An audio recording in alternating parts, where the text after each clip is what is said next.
Thank you so much for joining us. My name is Danika. I am the Grassroots Engagement Director in the Americans for Prosperity Knoxville office. I would just like to say what a fabulous looking group of freedom fighters we have in here. Thank you guys for being here. You definitely earned it. For those of you watching online, I've already said who I am. And we have next to me Congressman Tim Burchett. He's out of Congressional District 2. And he's gonna chat a little bit with us this evening. Thank you again for being here. Thanks for having me on, Danica. Absolutely.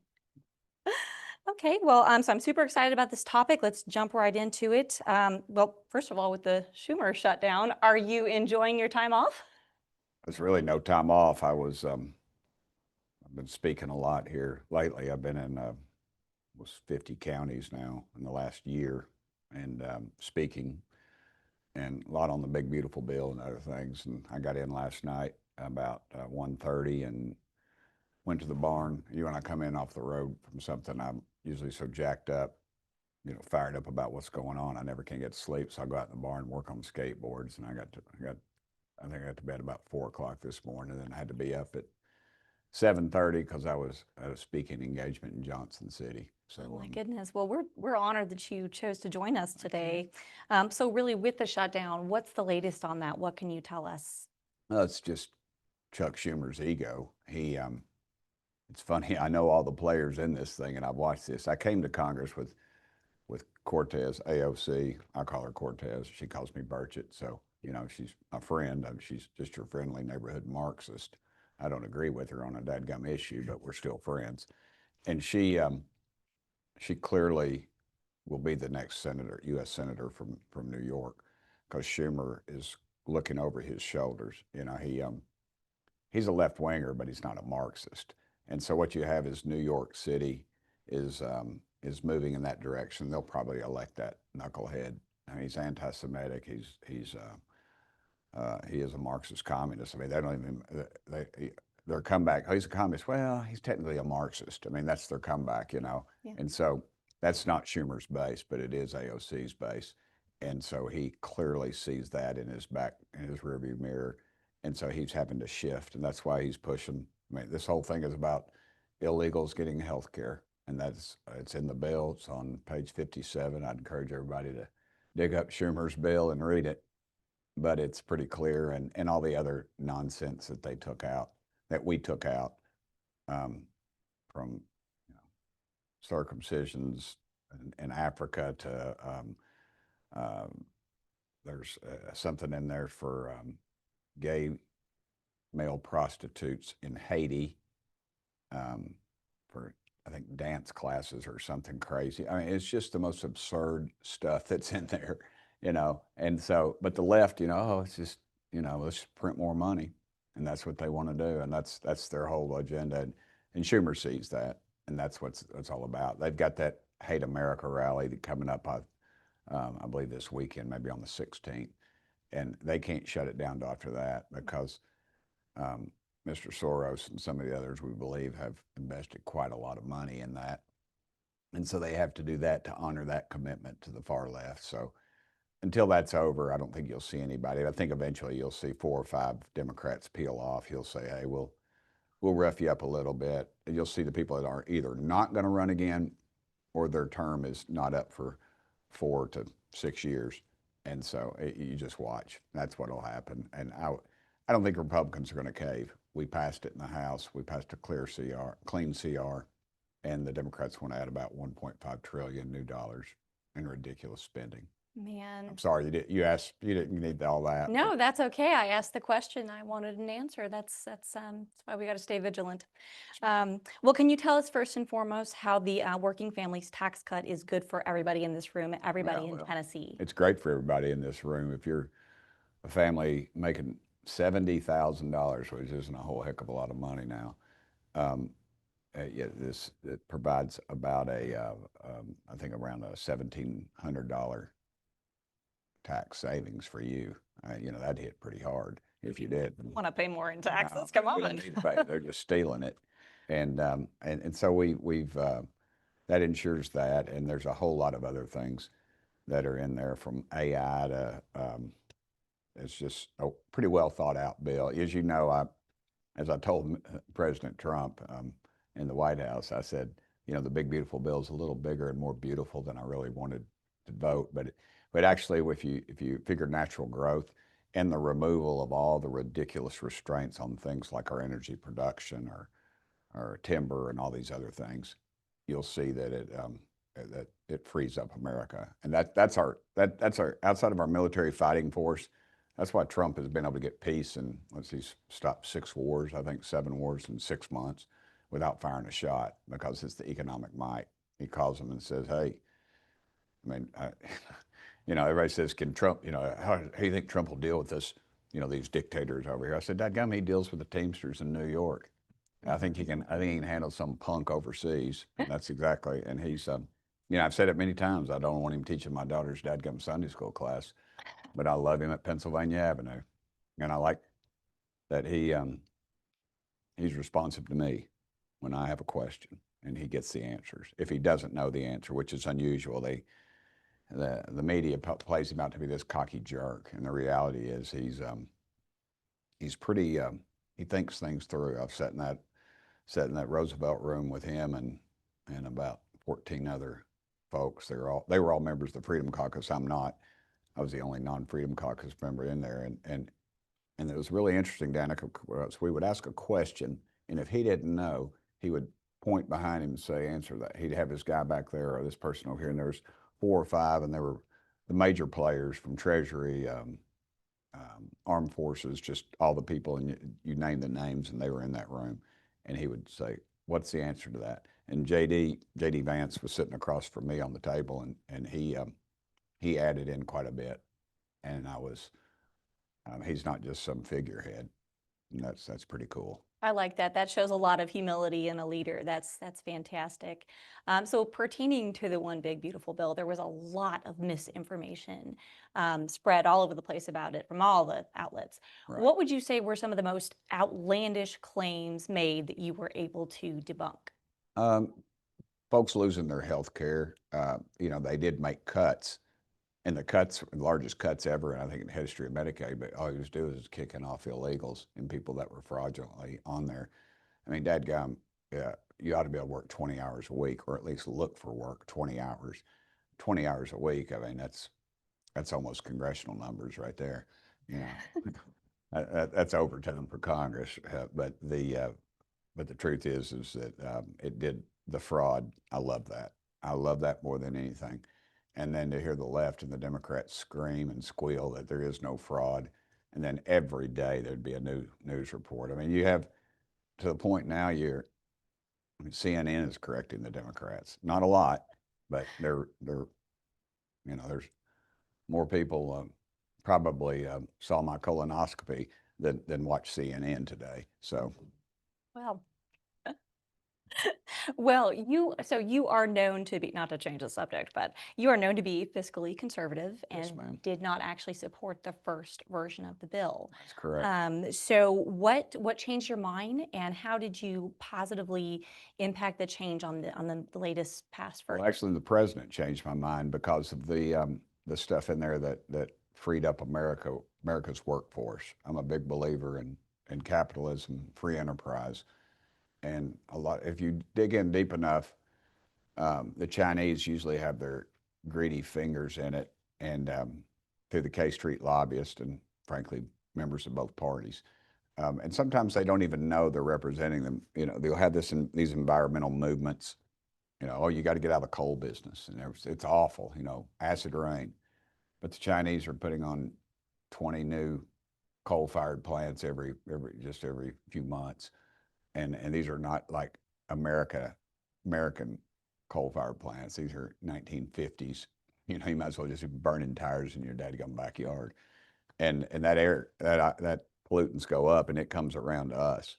But I believe God put the stuff in the ground for us to use, and we need to use it in a fiscally and environmentally sound as well as we can, because it's a lot better than it used to be. I grew up in Knoxville, and I know this is going out all out, but a company called Robert Shaw used to be on the side of the interstate down there, and I can remember we were members of Church Street United Methodist, and mom and daddy, and my brother and sister on the back of that old VW Bug.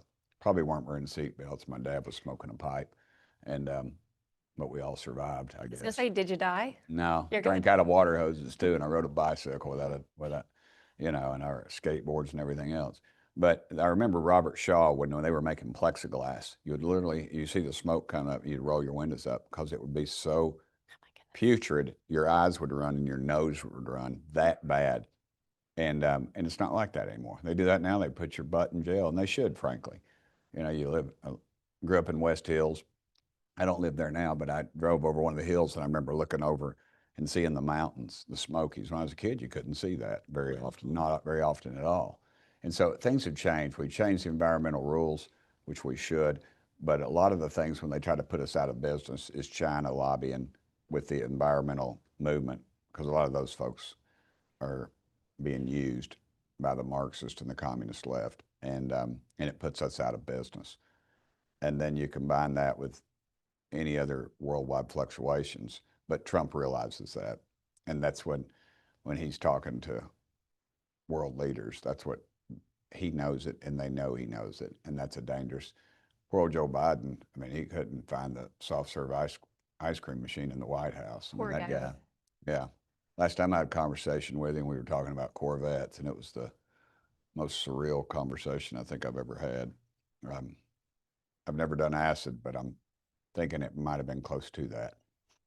Sounds like a good experience. time. Yeah. Good grief. If you think though, but he's got his finger on the trigger allegedly of the nuclear arsenal. That's a scary thought. Very scary. So, Bigfoot, real or no? Well, the Bible says, professing yourself to be wise, they became fools. And I don't know that I believe in Bigfoot. I think there was something there at one time. There's a giant ape called Gigantopithecus, and they found bones of it in caves in China and things like that. That would sort of fit it, but it's in our lore. If you look at prior to Al Gore inventing the internet and everything, that was a joke, by the way. But every tribe, every continent in the world has that. The Australians, they had what's called the Yowie. The Indians, Native American Indians down in Florida, it was the skunk ape, and then you got the Yeti up in the Himalayas, and you got the traditional Bigfoot Washington, and there's sightings. I've talked to people they're educated people that all they would gain from that is shame. And I always go back to this. I'm not I believe in science, but I believe God created it. And there is a fish called a coelacanth that was caught off the coast of Madagascar. You can look it up. It's I've heard of this fish. yes, ma'am. And it's had lobed fins, and it's supposed to have been extinct 50 million years ago. And then it appeared. And then all the evolution scientific crowd, they're like, they went, well, this is, no, it exists, and it's just how it exists. I don't know. Why is it still here? I don't know. But something, I think it'd be pretty cool to have that thing come out of the Chinese have I hate quoting them, is back before they were communists. They say the wisest animal in the woods is the animal that hasn't been discovered yet. Ah, exactly. And who knows how many of the cryptid are hanging out in the Marianas Trench? I don't want to know. Well, we can talk about that. They could stay down there. I know some folks have been down in there on another issue, but topic that's pretty hot right now. But anyway, you go. And I was on Tucker Carlson. That's all I want to talk about. But anyway, you go ahead. Sure. Well, you're known to be one of the most straight talkers in Congress. You like to tell people how this sausage is made. Are there any stories that really stuck out to you as far as the passage of the one big beautiful bill that happened? I know there was a lot of contentions during all of that. Is there anything that you like to share with us? Leadership they don't particularly like me, but they can't kill me, and they know I can help. And it was very late. It was after 2 o'clock, and we had a couple of people that had not voted. So I didn't vote, because if you vote, you can't. There's no way to negotiate with anybody. So we've already voted, Burchett. What do you care? So I held out, and leadership asked me if I could talk to a couple of folks, and I said, yeah, I'll talk to them. And so I figured out what they needed and get past all the personalities and the hurt feelings and just what do you need. And a lot of times it's something pretty simple. sometimes people get snubbed or they need something in the bill because it was being written. I mean, there was a lot of things being formulated right up to the very end. And the speaker was in this little private little office thing off to the side, and he asked me, what do they need? And I told him, and he said, and so he called Trump, President Trump, excuse me, and said, got Burchett here, he's working on this thing. I said, well, and we talked or whatever, and he said, it was said to me, that's very doable. I said, all right, well, y'all work it out and come tell me. I'll be back here on Center's Row. That's where I sit. Second to last, call it Center's Row. Everybody gets in trouble or whatever. They always sit with me because I don't really care. I mean, in Congress, standing in judgment of anybody. I mean, let's face it. A lot of members of Congress are dirtbags. That we all are. I'm just a forgiven one. But so they come back out and the message carrier says, hey, the president's on the phone, wants to talk to you. And the folks sitting next to me, they looked at him and said, Burchett? And they said, no, you all. And I said, and so we walked, and of course I already knew. And so we're walking back, and I said to one of them said to me, what should I ask for, Burchett? I said, just tell him what you told me. I said, just tell him exactly what you want. And I said, he said, really? I said, yeah, let's do that. And they did. And then the bill, and this was on the bill that allowed the bill to be brought up. It's bureaucracy. I don't know. It's stupid. Y'all just vote yes or no. Whoever wins, wins. But it's Washington, so you got to give a lawyer a job. And then as I was walking out, and I hadn't voted yet, and and my phone rang. And it was 2:53 in the morning. I'll never forget this. I looked down, I couldn't. I was like, what in the world? And then I said, hello. And he said, Tim. I said, yeah. He says, it's Charlie. And I have a brother named Charlie. My dad's name is Charlie too, but dad's in heaven with mama. But he says, I said, Charlie who? He said, Charlie Kirk. And I go, oh, dadgum, sorry, Charlie. I said, yeah, it's late. He said, you haven't, well, what? I thought you were, he says, I thought you were MAGA. And I said, dude, I am. I said, what are you talking about? He says, I'm watching, and I said, haven't you talked to the president? He said, no, I haven't talked to the president. I said, or the speaker, or anybody. He said, I'm just watching you on C-SPAN right now. And I said, okay. And I said, let me tell you about the plan, Charlie, because Charlie always had a plan. And he did have a plan, and he had a great plan. He's in heaven because of that plan. But he, and that was, and then we walked back, and everybody lit up the board, and we won. Wow. And that's how, I mean, that's not all how there's a lot of other mechanisms going, but I mean, I was dealing with drunk congressmen yelling at these people, and I was trying to, I had to get leadership to pull them off of them, because I was very close to the cusp of getting what we needed.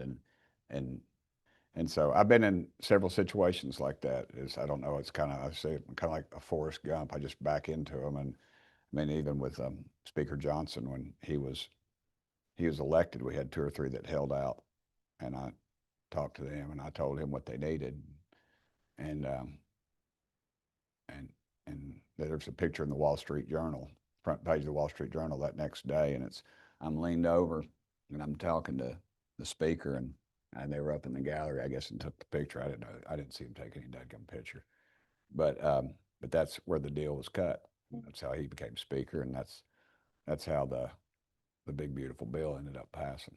Wow. But, Charlie was calling to give you the what for, huh? Yeah, but then I explained to him, and he got it, because he understood the program. His intentions were very pure. They were very pure, but he was just, he was upset. It was late at night. He'd had a lot of work put in on this thing, and I understood that, and I explained it to him. So. Definitely a fighter, absolutely. Yes, ma'am. Well, so sorry you didn't ask for all no, of them. that's okay. Like I said, I asked a similar question, so I wanted a roundabout answer that worked. So you and President Trump have promised to deliver more funding for border security. So the 75 billion in new funding, how do you feel that and the immigrations and customs enforcement are going to improve the safety not just of Tennessee, but nationwide? Well, Tom Homan is my spirit animal. Outside of the foul language, he kind of reminds me of my daddy. He was a World War II Marine. He was a straight talker, and Tom Homan is a straight talker, and I like him. We had we were at a little private meeting with him, and he was very kind to me, and he laughed at my jokes, and we talked, and even did a selfie. I think he even smiled, which is kind of unusual. But I think those folks have done a great job. They've done a great job. I think it's money well spent when you think of the fentanyl that comes in. We've killed lots more people to fentanyl poison than we have to the Vietnam War, for goodness sakes. And Democrats just hid it. The national media hid it because they had so much invested in Joe Biden that he was going to deliver, and he didn't. And they crumbled because of it. And the criminal element, the thing I lay awake at night is these kids, 300,000 kids. I sponsor some of the toughest legislation in the country going after child molesters. And because those kids get a life sentence under that stuff. And we passed some of the toughest laws in the country. And I passed the death penalty, but it was ruled unconstitutional. And then we got a better court, and they since passed it again. ICAC, Internet Crimes Against Children. I think we found $5 million, which the state of Tennessee is a heck of a lot of money, with those offices in three grand divisions. And what they do is they get on the internet and pose as children, meet me in a motel room, and then they go arrest them. They ought to go beat the crap out of them and execute them. But eventually, I would agree. And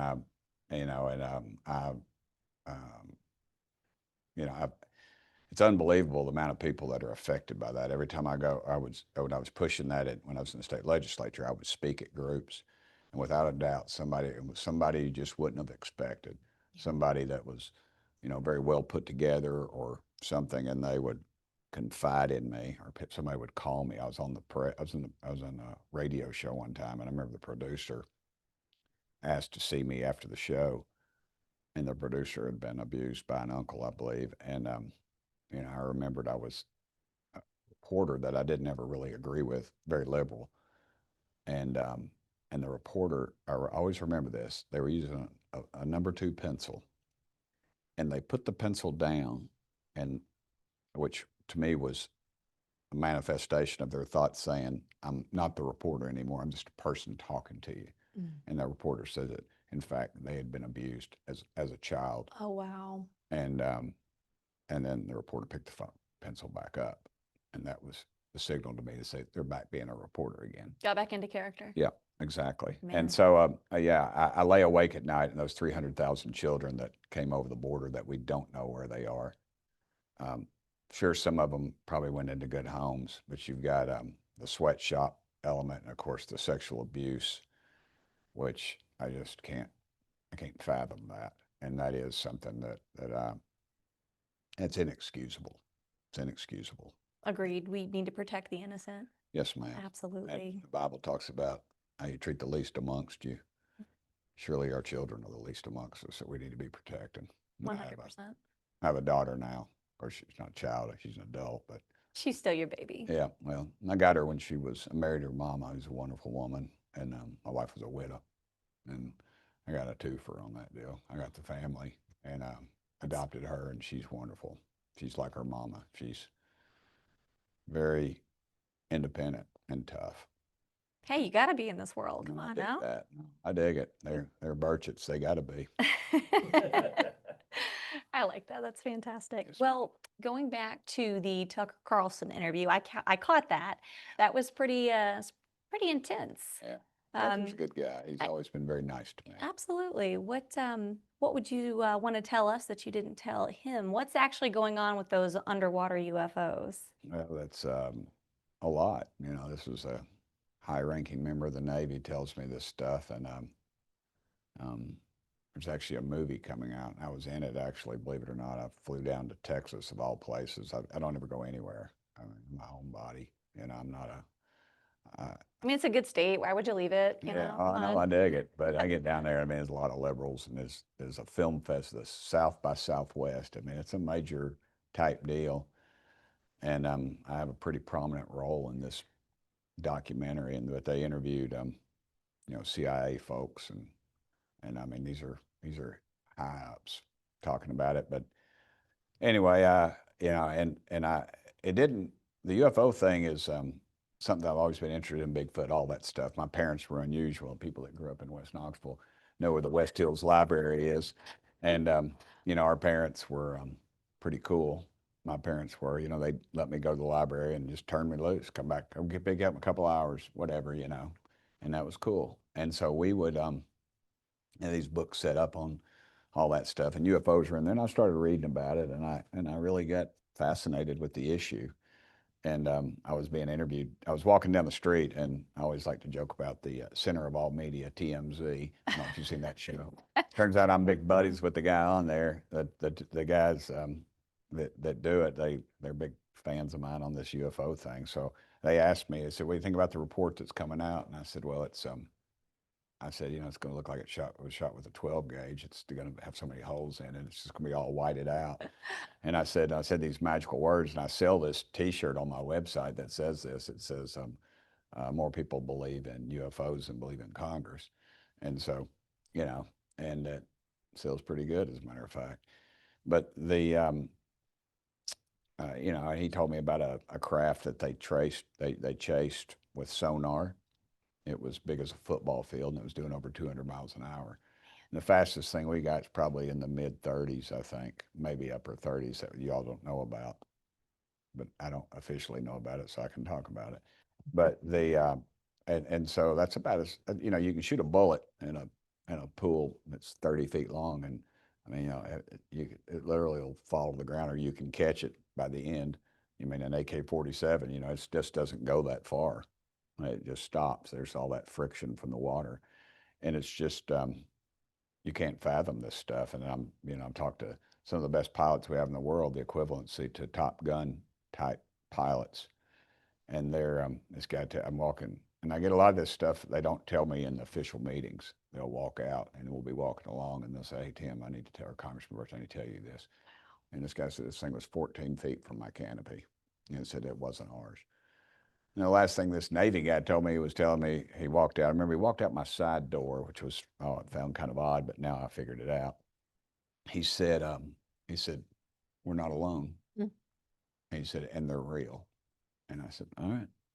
And I can't tell you everything I know, but um, everything I've seen, not out in the sky, but in some of these meetings and briefings and things that I go to, but it's something's going on. And I think just as taxpayers, it doesn't matter if you think it's crazy or not, we ought to know what we're spending tens of millions of dollars on. Absolutely. And, when I sit in a confidential briefing and some little punk in a man bun starts talking down to me, outside I want to just pinch his little neck off, I would, and while I'm sitting there, these military brass are sitting there, and I read people. God gives everybody gifts, and I guess my only gift I really have is that I can interpret people. And when somebody walks in my room or office, I know they're a dirtbag or they're legit.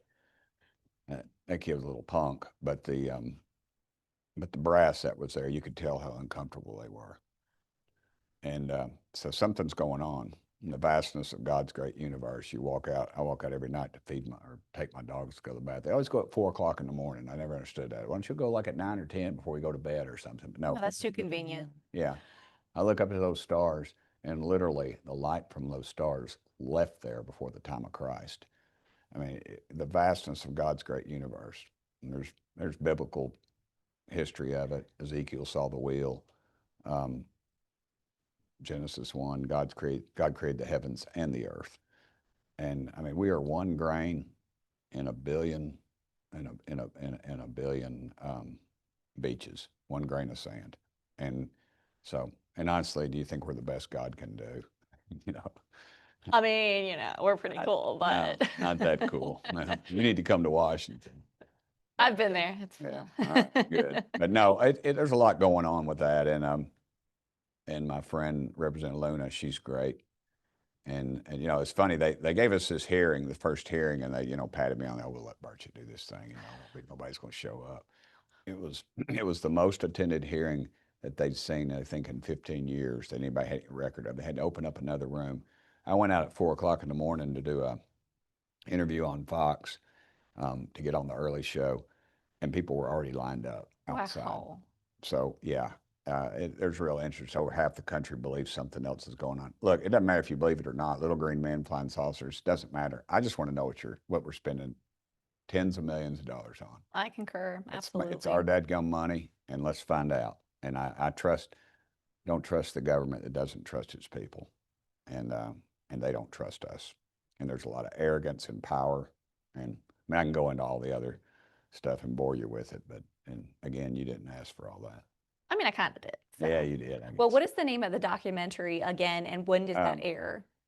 I tweeted about it yesterday. It's I think it's something like Total Disclosure, but I can't remember. They've changed it a couple times, but I think they've settled on one. But go on my Twitter account X at Tim Burchett, and I tweeted about it yesterday, I think, and there's like a preview of it and shows all the people on it and some of the CIA guys that talk about. I mean, they go pretty deep. They start talking about aircraft and beings that they have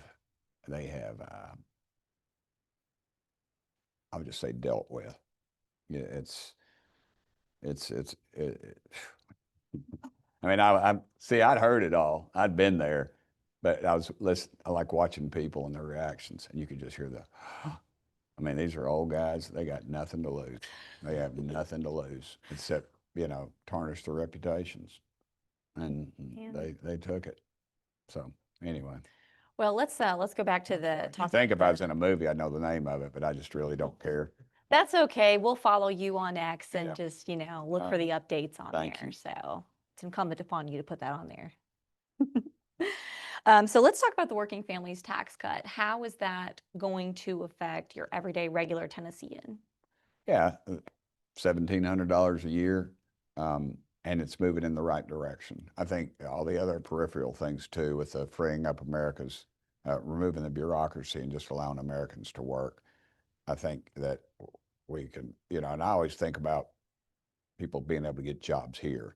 You don't have to travel somewhere because the economy is gonna boom, and it is booming.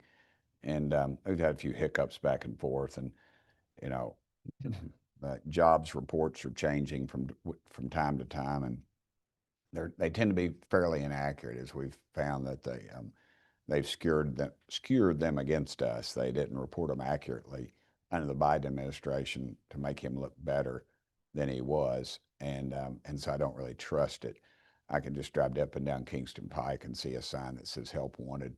I was in the bank the other day, and the lady said, "You know, anybody would like to be a teller? We're hiring. We need a teller bad." And my wife's oldest son is an electrician, and you know he's going to have a job anywhere. If he stays out of trouble, he'll have a job. Absolutely. And we need electricians. You know, I always say you can't take a clogged toilet to Mexico. You got to have somebody here today That to is fix true. it. That is very true.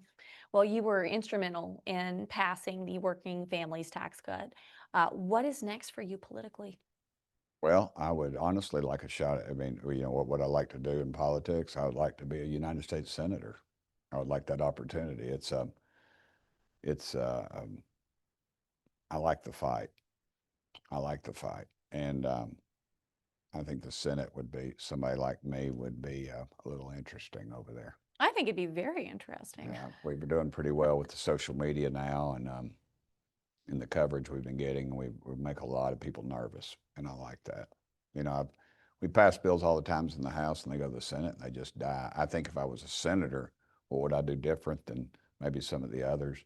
I would develop a conduit with members of the House, since I would come from the House, and to attack those issues.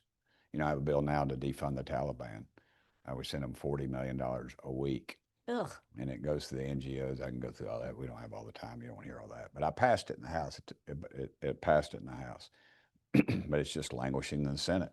And nobody seems to know. Nobody seems to be able to pick it up or do anything with it. And we have some great sponsors on it, but it just sort of sits over there. And they're, you know, well, we need to go through the committee system. We need to have hearings. We need to do all this. And that's a bunch of bull.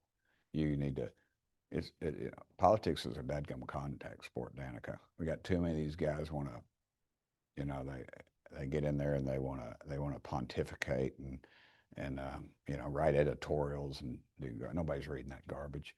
You need to take it to Get the job done. and embarrass them if you got to. And I would very well do that because I do not care. I'm sick of it. I really am afraid we're going to lose our country unless we address some of this outlandish spending and the programs that are going on that we behind the scenes, and what we keep uncovering under the Doge stuff. And Elon Musk did a great thing for this country, but the problem is we don't have the guts to pass the bills to make it permanent. When when President Trump did the executive orders, he wrote, I always say they're written in pencil because the next president can just come and erase them. And that's all it takes. It's just the president doing it. And I put 24 of those in bill form to go to the committees, and yet they're not being heard. And that's a disgrace. That is a disgrace. Congress doesn't realize that the Republicans need to realize we're one flu season away from losing the majority. You lose two or three people on any given day. Some days we can't vote. We have to fluctuate because there's not somebody's out or there's just whatever's going on. And so, well, the reason that is because we didn't run on President Trump's agenda, the things that you all at AFP are concerned about, the border, the economy, the big beautiful bill, things like that, and things that are contained within it, the tax relief for working families. And members of Congress didn't run on that stuff. They ran on a bunch of nonsense, feel-good stuff. And Trump realized that. That's why he won with overwhelming numbers. And Congress needs to address that. Absolutely. Well, we have time for a few audience questions. Is that, I love that. is that all right? I love Okay, that. wonderful. First Amendment's a great thing till you see something I don't like. Oh, let's see here. First one, with the death of Charlie Kirk, it has caused a movement among the youth. What is your message to young Americans? Stay strong. Stay in the fight. Americans, and I'm guilty of this, we want our dadgum pizzas in 30 minutes or less, and that's about our attention span. And we move on to the next shiny object. I can remember after 9/11, everybody had their flag out and everybody was putting their hand over their heart. And remember when Biden was in office, I'd look around and people were kneeling during the national anthem or wouldn't put their hand on their heart, or they were turning around, they were talking to their friends or doing something stupid. And instead of paying honor to our flag and our fighting men and women. And so I would caution them to stay in the fight, to do not get frustrated, to keep at it, because the left would love to distract you. Part of that, if I can address part of that further, I think where we've lost the fight is our colleges and universities. And Charlie got on that, and he seized upon that. And he energized the base that sort of thought they were forgotten. But the problem is we get all excited because some professor says something awful, and then we get them canned, and then we think, oh, we've just solved the problem. It's like kudzu. Yeah. You cut it off, it's coming up 5 different places. It's a deeper problem. Yes, ma'am. It is a complete deep problem. And the problem we have is these knuckleheads that are doing the hiring of these people and that are recruiting these people. That's the problem. And when you, it's public record in Tennessee. Go look at some of these colleges and universities and preachers and everybody else. Go look at their voting record. It is public record. And I think you'd be amazed, because universities tend to, and this way all over the country, they bring the legislators in and the big boys have a steak dinner for them, or they take them to Skybox or take them to a concert or something at the university and show them all the cool stuff. And they think, wow, this is one of us. No, they're not. They are not one of you. I guarantee you somebody who has a degree in lesbian studies, whatever the heck you're going to do with that, they don't think like you and I do. And there's a lot of that on our college campuses, and we need to address that. And we've got a little bit of the upper hand right now, but I think we better follow through. And it's up to these state legislators. Just cut their dadgum funding. Just cut their funding. Harvard has a they're not a public university, but they have a multi-billion-dollar trust. You know, they could send all their kids there for free.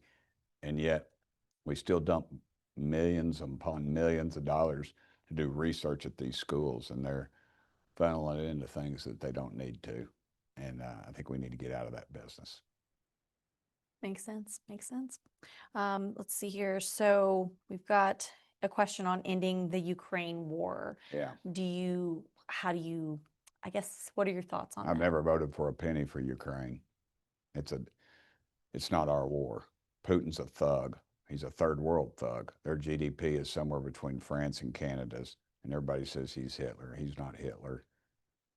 Hitler was, completely more awful than Putin. Putin's former KGB. He's got a huge ego. Trump's got his number, but we've given him a little more time because what we've got to do is shut their oil off. In the beginning of the Ukraine war, we were playing on both sides. We were honoring contracts with Russia, gas contracts, and we were selling to Ukraine. So, I always talk about the war pimps in Washington at the Pentagon. They're just pimps, and their business is war, and it's very good business. It's great for their portfolios. Case in point, when Biden gave Ukraine our missile defense system, we had to replenish our missile defense system overnight as a multi-billion-dollar no-bid contract. And who owns stock in those companies? Members of Congress on both sides of the aisle. And some of them had bought that stock within 2 weeks of that decision being made. How convenient. Very convenient. So you got a bunch of war pimps in Washington who couldn't find Ukraine on a globe, and they're going to send my daughter off to a war someday. It's not our war. Not our war, Danika. And they all puffed up about it. Well, and I did this. I asked our conference, I said, I want to see how many of y'all are going to be puffed up when China rolls across those straits and goes into Taiwan. What are you going to do then? And those K Street lobbyists will be right down there. Oh, you can't do that because this clothing we got, these cars, these parts, we got to have it. And that's one thing Trump gets, and that's why he's making America great again, because it's going to get it right here. We've got it here. We've got the rare earth minerals. We don't need to go to China. We're waiting 22 years in Minnesota to get a permit. I think it may be 30 years now, I'm not sure, of a permit to mine rare earth minerals there. And they just keep delay. And we got some real problems there. And they just keep pushing us more and more towards a world war. We need to pull back. It's Europe's war. We put so much money into that, I forget the name of the country that was number 2 behind us for the longest time, $200 billion. And they told Trump he couldn't build the wall his first term. He needed, I think, $4 billion. They said, no, it'd break us. Man. Well, that kind of leads into my next question. Sorry, I'm kind of passionate about that. Don't apologize for that at all. As of 2025, China owns 265,000 acres of U.S. farmland spread, it's near U.S. bases, spread between Texas, North Carolina, Missouri, Utah, and Virginia. Is there a plan in Congress to ramify this, or how is that? They own a lot of property in Loudon, Tennessee. Really? Yeah. The problem you've got is that I'm not an attorney, but what they've done is it's not individual owners. There's a lot of it's corporate. And so you've got to pierce the veil of the corporation to know the stockholders and who owns the stock and how that works. Chinese are pretty crafty, but we need to stop it. We need to stop it. There's clearly, they want to control commodity, which is food, and they want to be near a military installation. They're our enemy. We better realize that. And they are not, I think they're like a smart heroin dealer. I don't think they want to kill us. They just want to be able to feed us that needle as much as possible without killing us. And they knew numbers. I remember I had breakfast with Mike Pompeo a long time ago. And he said, Tim, they know how many paper clips you use in the Longworth office building, which kind of disturbed me. I was like, how does Pompeo know I'm in the dadgum Longworth office building? I guess CIA, I guess you know those kind of things. But they count numbers. It's just like the Chinese balloon. You know, that balloon was 1960s maybe technology. It was a joke. What they were doing was measuring our response, our military response, which was non-existent, our political response, which was gutless, and our media, who just kind of poo-pooed it. And they ended up dropping it off the coast of Myrtle Beach, and they could have had it in the Aleutian Islands. You know, the balloon came through, and it flew over areas like Oak Ridge National Laboratory. It turned around and went back. And I mean, it went over some of the, and it was discussed, some of the missile sites that you all know about, and dadgummit, some of the missile sites I know about. Oh, So, yeah, and they didn't do a dadgum thing. They should have dropped that thing at first glance, and that would have sent the message. And you know, they're not even going to try that under Trump, because if they do, he'll hold a press conference on the carcass of that dadgum thing when it hits the ground, and I think um, that's what that was more about. It wasn't about getting our secrets, because they've got people in our national labs, they got people in our universities, they got people on our military bases. They popped a couple of Chinese not long ago that were in the Navy that were taking their secrets and selling it back, and they were officers in our Navy, and man, that's just embarrassing when they pull that stuff off. But we've allowed it.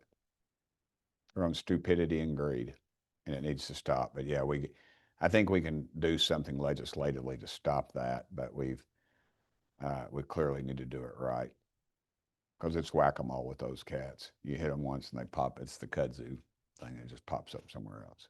I'm going to start saying that. That's really good. I like that. I explained I was on something, CNN or something, maybe Fox, and the guy was a Yankee and he didn't understand what a kudzu was. So You learn, you come down here and yeah, it's keep everywhere. the windows closed at night. It'll crawl in and snatch your kids. Well, here's a fun question. This is from Beverly. Daylight savings time is going to end again on 11/8. Any chance this switch will end this time? Well, is it Beverly? Yes. Beverly, dadgummit, I went to Pelosi with that early on when she was, and during her reign of terror. And she said, well, such and such, I've talked to him about it, and I think we're going to do something with it. And I thought, that's great. And then they did, and somebody got in their ear. Yeah, it's ridiculous. We lose money. It causes depression. It's just ridiculous. And I hate it. I hate it. We just keep it one way and leave it. It messes up my dog's eating schedule. Come on now. Messes up this dog's eating schedule. So we have time for one last question. Let's see here. This is from Leanne. Knowing many of your constituents are concerned about inflation, healthcare access, and education, which of your introduced bills, like the legislation line item Veto Act or the Defense Against Drones Act, do you believe will most directly benefit East Tennessee, and what timeline do you expect for their progress? Well, the Defense Against Drone Act would affect everybody, because imagine you've got a daughter and a wife and you've got a swimming pool and they're in the backyard swimming and some dirt bag and a drone flies over and you can't do anything about it. I just said, if you got a 12 gauge, you ought to be able to knock it down. Of course, the Democrats were all wringing their hands saying, oh, the bullets will go miles. And it's a shotgun. It doesn't go miles. Anyway, I've been sprayed in pellets out hunting dove and stuff in a field. The bills I get, I deal with, or when somebody calls me and has a problem. And I said, just, for instance, that one, there was stuff was going on. I said, we ought to be able to knock them down. Remember Fox asked me about them. I said, I heard they taste a whole lot like chicken. And then, dadgummit, that's all they just want to talk about that, joked around about the whole thing. I never got to the seriousness of the bill, but it died in committee. It died in committee. We didn't have enough guts. Not even enough Republicans would vote for it because we had a majority. And it's a personal property issue. And maybe I just didn't compel them enough, but until one of them gets spied upon. And I live on a little 60-acre farm. And one of those things flies over my property, I'm knocking it down because they're invading my property. It's trespassing. Yeah, it is. I think it is. I think you go to the courts, it would do that. The FAA allegedly controls. I thought it was a bird. Oh no. Lit up at night, not hardly. What was the other question? What was the other part of that? I'm sorry. No, that, so Beverly, let's was see it? here. So that she was asking, the Veto Act of the Defense Against Drones Act, she asked which one do you believe will most directly benefit East Tennessee? I think any of them do. The thing you got to realize too in Congress is that the most important thing I do, Beverly, is pick up the dadgum phone and I fight the bureaucrats because we created a nightmare for y'all, and it's a disaster. It is a complete disaster from the time you wake up to the time you go to bed. There's some bureaucrat that's snatching away your personal liberties, and that disgusts me. That's what we do. We have the best constituent service in the country. I believe we handle for a lot of other offices, and the men and women in my office, our office, do great work. And that phone's always ringing, which is kind of funny. I go in other people's office and they're just sitting around, and my people got their head down on the computer and are listening or getting a phone call and trying to figure something out with the bureaucracy. So that's the most important thing we do. Well, we thank you for all your hard work, absolutely. And we thank you for spending your evening with us. I know you'd probably rather be making some custom awesome skateboards or hanging out with your dog Roscoe. Actually, Roscoe's gone. He passed away a couple of weeks ago. He's my best buddy. I'm sorry to Wish hear you hadn't that. brought that up. Aw, I didn't know, man. Sorry. See, if you're on X, you would know that. Yeah, I'm sorry, I'm busy. I'm just kidding. Danika, it's cool. Well, my condolences. But again, thank you so much for being here. We really do appreciate it. Thank you, Danika. It's been a pleasure, and thank y'all for the great work you do. You're America's conscience. Well, thank And you. I dig that. I always love hearing from y'all and your people, and you're very well informed, and the membership is great. And I count some of the people in this room as some of the best friends I have and some of the worst enemies, but we won't go into that. Thank you. I started that, by the way. Fist bump. Love it. Love it. Thank you guys so much for tuning in. We do appreciate it. I hope you guys have a great rest of your evening. And for the questions we did not get to, the congressman is very accessible. You can direct those to his office, and I'm sure he'll give you a reply. And we're working this week, so call away.